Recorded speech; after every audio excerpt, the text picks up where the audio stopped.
नमस्कार, मैं रानी शेख, राष्ट्रीय अध्यक्ष राष्ट्रीय एकता फाउंडेशन। आप लोगों को मैं कुछ जानकारी देना चाहती हूँ। इस मैसेज को आप लोग सुनिएगा, दूसरों को भी ज़रूर दीजिएगा। देखिए, हम लोगों की जो पिछली कार्रवाई है मध्य प्रदेश, राजस्थान और गुजरात की, हम लोगों ने जो एजेंट की सुरक्षा वाली कार्रवाई की हुई थी, क्योंकि अभी जो दूसरे संगठनों ने कार्रवाई की है वो कार्रवाई के लेटर भी उतरे हैं। मैंने पिछली बार भी बताया था कि अच्छी या बुरी कोई भी कार्रवाई करते हैं उसके रिजल्ट तो आते ही हैं। तो उपभोक्ता अधिनियम 2019 को जो लागू करने के लिए मांग की गई, उसमें एजेंटों के खिलाफ भी कार्रवाई होनी है। उसमें ये प्रावधान तो दिया हुआ है कि 180 दिन में पैसा मिलेगा। बाकी उसमें ये रहता है कि कोई भी शिकायत जाती है एजेंट के खिलाफ जाती है तो उस एजेंट पर कार्रवाई होकर और उससे ही वो पैसा दिलवाना की है उसमें प्रावधान। तो बहुत सारी चीज़ें समझने के लिए, पर अब मैं सिर्फ आपको ये बताना चाहती हूँ कि जो हमने कार्रवाई की थी और लोग बैठे हुए हैं कि भाई हम लोगों ने तो कार्रवाई की हुई है, हमारे कथन वगैरह हमको सुरक्षित हैं हम लोग, तो उन लोगों को भी मैं बता दूँ कि परेशानी हमारे पर। और ये भी बात पहले से ही बोलती आ रही हूँ कि ये कार्रवाइयाँ हमें कंटिन्यू जब तक करती रहना पड़ेगी जब तक हमारा पैसा नहीं मिल जाता। इनको एक बार करके आप शांति नहीं बैठ सकते।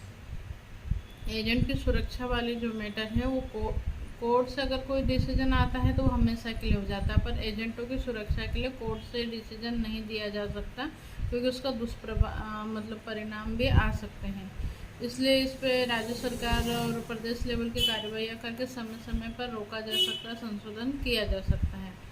तो हम लोगों ने जैसे पहले कार्रवाई की थी वो लेटर भी नीचे उतरे थे। फिर मार्च में मैंने 10 मार्च को हमारा भोपाल जाने का था, वो प्रोग्राम कैंसिल किया था, क्योंकि कुछ दस्तावेज आप लोगों से मांगे थे कि ये दस्तावेज अगर एफआईआर की कॉपियाँ और ये रही तो हम लोग मजबूती से अपनी बात रख पाएंगे, क्योंकि पहले हम हमारी कार्रवाई सब कर चुके थे और अब सेकेंड बार करने जा रहे थे तो हमारे पास में वो दिखाने के लिए तो चाहिए था ना कि गलत एफआईआर हो रही है। बाकी मेरे पास में वो डाटा आया नहीं था, इस कारण से हम लोगों ने जो प्रदेश की कार्रवाई करनी थी उसको कैंसिल कर दिया था। और आप लोगों को शायद याद हो या ना हो, मैंने 8 मार्च को उस चीज़ को कैंसिल किया था कि 8 मतलब मेरे पास डाटा नहीं आया है। आप ये फेसबुक पर 8 मार्च के मेरा देख सकते हैं वीडियो, मैंने इसमें पूरा क्लियर डाला था कि क्यों हम लोगों ने इस चीज़ को कैंसिल किया था प्रदेश की कार्रवाई को। 8 मार्च को मैं मैसेज डाल के कि हम भोपाल का कार्यक्रम कैंसिल कर रहे हैं और मैं गुजरात चली गई थी। 10 तारीख को हम लोगों को 10 मार्च को कार्रवाई करनी थी भोपाल में, और मैं गई थी गांधीनगर और गांधीनगर कार्रवाई करके आई थी। जहाँ कार्रवाई करेंगे वहाँ के पॉजिटिव रिजल्ट आएंगे। ये मेरे पास में गांधीनगर से, गुजरात से ही लेटर आ चुके हैं। तो अब ये है कि जो और लोग कर रहे हैं उसके भी रिजल्ट आएंगे, हमारे भी आएंगे, उनको हम रोक नहीं सकते। तो जिनके मतलब वो जहाँ पे सक्रिय रहेंगे वहाँ पे एजेंटों के खिलाफ कार्रवाई हो जाएगी। हमारा जब संगठन सक्रिय रहेगा वहाँ पे हम एजेंटों को सुरक्षित कराते हुए आगे की कार्रवाई कराएंगे। ये अभी जैसे आज ही ये लेटर आया है, मैंने आज ही ये मतलब डिसीजन लिया था कि नहीं, लड़ाई तो मैं लड़ूंगी, क्योंकि अगर कोई गलत कर रहा है तो हम अच्छा भी कर सकते हैं। ठीक है, बहुत अगर आप लोगों का साथ रहता है तो बहुत अच्छे रिजल्ट ला सकते हैं। बाकी मान लो अगर किसी का सपोर्ट नहीं भी मिलता है तो मैं सिंगल भी अभी तक जो कार्रवाइयाँ करते आई हूँ उसका रिजल्ट लेते आई। ये आप देख सकते हैं गांधीनगर राज्यपाल भवन से आया हुआ है और इसमें तारीख डली हुई है 10 तारीख को, 10/3/2022 को हम लोगों ने कार्रवाई की थी। और फरवरी में मतलब आप फेसबुक पर देखोगे रानी शेख के नाम से तो उसमें आपको दिख जाएगा कि हमने एमपी की कार्रवाई छोड़ के मैं गुजरात गई थी, क्योंकि गुजरात वाले साथ थे और वहाँ जाकर कार्रवाई करके आई थी। तो अभी फ़िलहाल जिन हम लोगों ने कार्रवाई की हुई है वो लेटर नीचे उतरे हुए, पर नए आदेश आने पर वो जो भी लेटर हैं उनका प्रभाव कम हो जाएगा। अब हमें नए सिरे से कार्रवाई करनी पड़ेगी जहाँ पर भी हमारे लोग हैं वहाँ पे प्रदेश वाइज। और अब कुछ चीज़ें मुझे मतलब ये है कि कार्रवाई तो मैं करूँगी, ऐसा बीच में ब्रेक लिया और सोचा था कि नहीं करूँ, अब जाने दूँ, उनके हाल पे छोड़ दूँ। बाकी फिर मुझे लगा कि मैं बहुत कुछ अच्छा कर सकती हूँ। अगर कोई बुरा कर रहा है और मैं अच्छा कर सकती हूँ तो फिर मुझे भी चुप नहीं बैठना चाहिए। ये कि जितना सपोर्ट आपका रहेगा उतना, जैसे कहते हैं ना, जितना मीठा डालो उतना मीठा होता है, तो आपका जितना सहयोग रहेगा उतना अच्छा रिजल्ट हम ला सकते हैं। हम लोग जैसे आंदोलन की बात कर रहे थे, आंदोलन से पहले ही हम प्रदेश लेवल पर कार्रवाई कर सकते हैं। कुछ कंपनियों के जैसे केस के लिए जो तैयारी चल रही है, अगर सब लोगों का सपोर्ट रहा, डॉक्यूमेंट्स आ गए तो कोर्ट में केस भी लगा देंगे। अगर डॉक्यूमेंट से नहीं आते हैं तो हम लोगों को निचले लेवल पर कार्रवाई कर करके कम से कम एजेंटों को तो सुरक्षित रखना ही पड़ेगा।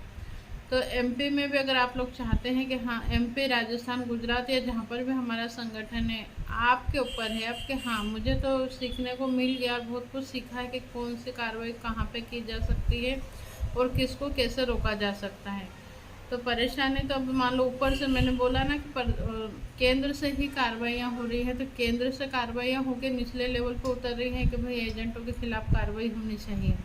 उसमें स्पष्ट नहीं है कि एजेंटों के खिलाफ कार्रवाई होनी चाहिए, बाकी वो जो एक्ट है उस एक्ट में हर प्रचारक पर कार्रवाई होती है।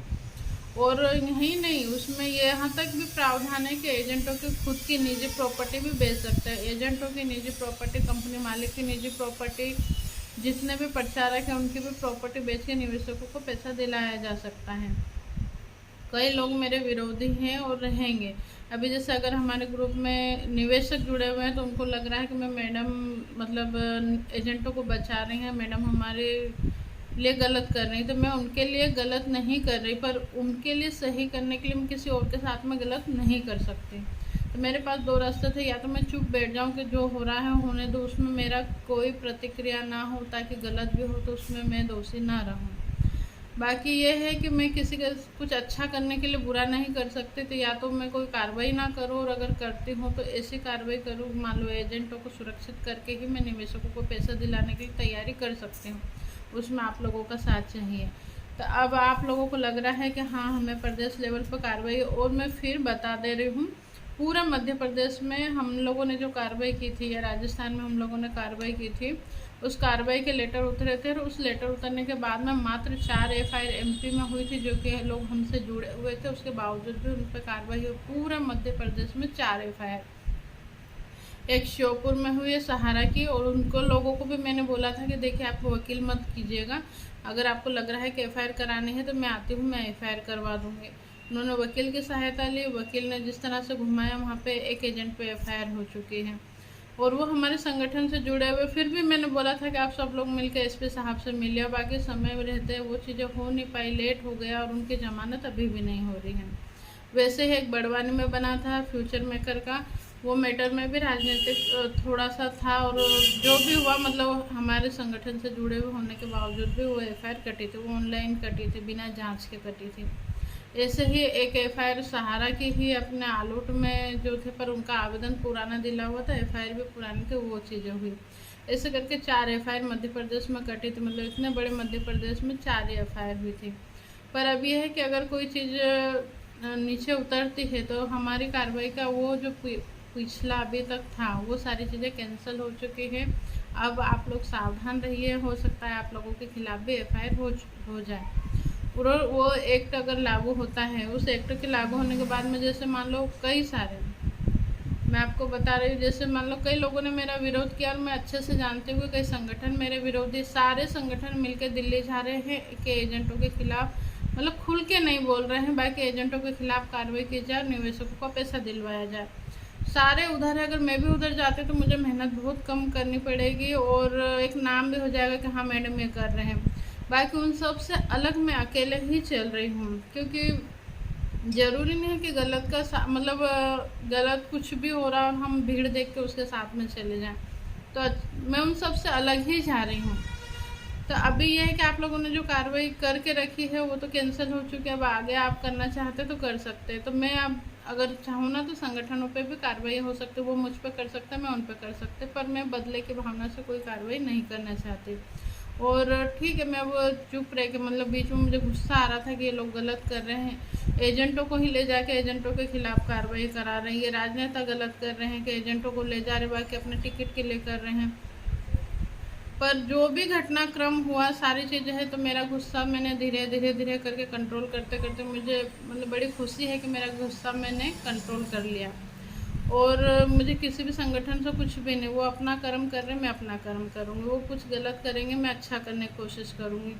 ये है कि जैसे मान लो कोई पानी है, किसी उस पानी में कोई गंदगी डालता है, कोई अच्छा पानी यदि उसमें ज़्यादा संख्या में डाला तो गंदगी बाहर निकल जाती है, पर अगर अच्छे पानी की मात्रा कम है और गंदगी की मात्रा ज़्यादा है तो निश्चित है कि वहाँ पर गंदगी ही होगी, वो पानी भी गंदा हो जाएगा।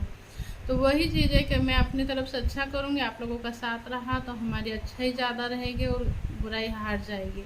और अगर मान लो हम लोग थोड़े से वीक रहे, मैं तो अपना कंटिन्यू अच्छा ही करती रहूँगी, पर अगर उधर से ज़्यादा पावर रहा तो वो प्रभावशील रहेंगे, हमारा प्रभाव रहा तो हम प्रभावशील रहेंगे। रहा सवाल, जैसे कई सीनियर पर्सन मेरे से बहुत नाराज़ हैं और मतलब उनका कारण बताऊँ कि उन लोगों को एक तो ये है कि कमीशन खाने की आदत है। तो सबसे पहला तो ये कि उनको लगता है कि हम करें, हम आगे हो जाएं और सब हमारे पीछे हो जाए। जानकारी का अभाव, पूरी तरह से जानकारी है नहीं, ले के बार बार कई बार डुबा देते हैं। तो उनकी हर बात मैं नहीं मानती हूँ, इसलिए वो मुझसे नाराज़ हैं। दूसरा सवाल मेरा लेडीज़ होना भी है कि कई लोगों को लगता है कि हम लेडीज़ के पीछे क्यों चलें। तो ठीक है, मैं अब आपका नेचर तो बदल नहीं सकती और मैं अपना स्वभाव भी नहीं बदल सकती। मुझे मेरा लेडीज़ होना कहीं पर कमज़ोरी नहीं लगता। मुझे ऐसा लगता है कि मैं लेडीज़ होकर भी बहुत अच्छा कर सकती हूँ। अन्य संगठनों के अपेक्षा एक लेडीज़ होकर मैं बहुत कुछ कर रही हूँ और आगे भी कर सकती हूँ, सिंगल भी। तो वही चीज़ है कि आप लोगों को अब आपकी तरफ से देखना है। तो मुझे उन सीनियरों से भी कोई मतलब ऐसा नहीं कि कोई मान लो दुश्मनी निकालने के लिए मैं कार्रवाई करूँ। तो मुझे ये भी तरीके पता है, अगर मैंने एक कंपनी उठाई, उस कंपनी के कुछ लोग जो कि मुझे पता है कि मेरे विरोधी है, उनके खिलाफ क्या क्या कर सकते हैं वो सब मुझे पता है। पर जलन की भावना से कुछ भी करने से ना तो नीचे ना ऊपर, दोनों जगह कोई फ़ायदा नहीं आना, इसलिए उनको उनके हाल पे ही छोड़ दिया जाए। मुझे निचले लोगों को बचाना है और मैं उनके लिए कार्रवाई कर रही हूँ। मैं अपने स्तर पे करूँगी, आप लोगों का साथ रहा तो हम लोग जल्दी ही जंग जीतेंगे, आप लोगों का साथ नहीं रहा तब भी मैं अपनी तरफ से प्रयास ज़रूर करूँगी। और मध्य प्रदेश में अब अगली कार्रवाई के लिए मुझे जो मध्य प्रदेश में या राजस्थान में या कहीं पे भी अब हमें जो कार्रवाई करनी है, उसके लिए मुझे एजेंट पे हुई FIR की कॉपियाँ चाहिए, क्योंकि मुझे लड़ाई लड़नी है कि भाई एजेंट के खिलाफ FIR ना हो के कंपनी मालिक को डायरेक्टर के खिलाफ होनी चाहिए, पैसा जल्दी मिलना चाहिए। तो आप लोग सहयोग करेंगे तो हम जल्दी कामयाब होंगे, और नहीं करते तो स्लो जो भी मैं अपनी तरफ से अपना कर्म करूँगी। बाकी ये देख लीजिए कि 3 महीने में मतलब बड़ी खुशी की बात है कि वहाँ पे लेटर अभी, हाँ, और मतलब वो जो उपभोक्ता अधिनियम 2019 की एक पहली FIR दिल्ली में हुई है, मैंने ग्रुप में देखा है, और उसका एक पहला लेटर कहीं पे यूपी में उतरा भी है, तो वहाँ समस्या खड़ी होगी। और हमारे जो लेटर उतरते हैं वो पूरे मतलब पूरे प्रदेश पे उतरते हैं, जिन जिन लोगों के जहाँ जहाँ के हम लोगों ने लगा दिए वहाँ के उतरते हैं। तो ये कार्रवाई का रिजल्ट आपके सामने है। हमेशा मैंने पेपर सारी चीज़ आप लोगों को बताई है कि कुछ भी फर्जी नहीं है। तब आप लोगों की इच्छा आप साथ दें तो हम बहुत अच्छे से कर सकते हो, नहीं तो मैं एक बार अभी बहुत जल्दी ही, क्योंकि ये लोग धरना प्रदर्शन दे उसके पहले मैं कार्रवाई तो करूँगी। पर बस यही रहेगा कि आप लोगों का साथ रहा तो बहुत अच्छी हो पाएगी, और नहीं तो थोड़ा बहुत इफेक्ट वो भी डालेगी। तो जल्दी ही आप लोग डिसीजन लीजिए कि आप लोग साथ में हैं या नहीं है। धन्यवाद।